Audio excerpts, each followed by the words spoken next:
ഗുഹാമുഖത്തുകൂടെ അതാ ശത്രുക്കൾ പ്രവാചകന്റെ തലയും ലക്ഷ്യം വെച്ച് സഞ്ചരിച്ചു കൊണ്ടിരിക്കുമ്പോൾ തൻ്റെ കളിക്കൂട്ടുകാരനാകുന്ന മുഹമ്മദ് മുസ്തഫ സല്ലല്ലാഹു അലൈഹി വസല്ലമയുടെ അന്ത്യം മനസ്സിൽ കണ്ടുകൊണ്ട് ഒരുപാട് കാർമേഘങ്ങൾ അബൂബക്കറിന്റെ മനസ്സിൽ ഒരുമിച്ച് കൂടിയപ്പോൾ അത് മുഖത്ത് വായിച്ച പ്രവാചകൻ മുഹമ്മദ് മുസ്തഫ സല്ലല്ലാഹു അലൈഹി വസല്ലമ അബൂബക്കറിനോട് സംസാരിക്കുന്നുണ്ട്.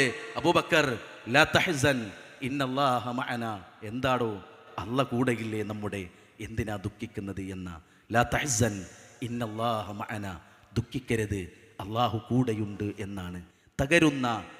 തകർന്നു പോകുന്ന ഒറ്റപ്പെടുന്ന നിമിഷങ്ങളിൽ ആരാരും ഒന്ന് കൈത്താങ്ങില്ലാതെ സാരമില്ലട്ടോ എന്ന് പറഞ്ഞ് ചേർത്ത് പിടിക്കാൻ ഇല്ലാത്തൊരു സമയത്തും ലാ തഹ്സൻ ഇന്നല്ലാഹ മഅനാ, സമാധാനത്തിൻ്റെ, കരുത്തിൻ്റെ, ശാന്തിയുടെ വല്ലാത്തൊരു അറിവിൻ്റെ ലോകം വിശ്വാസികളെ നമുക്ക് പടച്ചവൻ സംവിധാനിച്ചു വെച്ചിരിക്കുന്നു എന്ന തിരിച്ചറിവ് നമുക്കുണ്ടാവണം.